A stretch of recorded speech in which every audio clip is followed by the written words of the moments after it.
Section? এটা SDM অফিসের revenue section. আজকে এখন কি অফিসে কেউ নাই? এখন তো অফিসের সব তো প্যানিস্টাইলের মধ্যে আছে। মানে আপনারা কি কর্মবিরতি পালন করতেছেন? কর্মবিরতি পালন হচ্ছে। কত সময় কর্মবিরতি পালন করবেন? এই তো যতক্ষণ পর্যন্ত না তারা কোনো একটা ইয়ে দেয়, মানে সলিউশনে আসে ততক্ষণ পর্যন্ত। মূলত কিসের লেগে আপনারা কর্মবিরতি করতেছেন?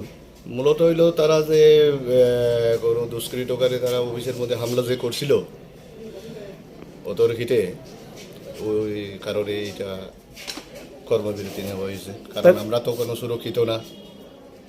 মূলত গোটা কৈলাসহর মানে এসডিএম অফিস টোটালটাই কি কর্মবিরতি চলতেছে? টোটাল কর্মবিরতি।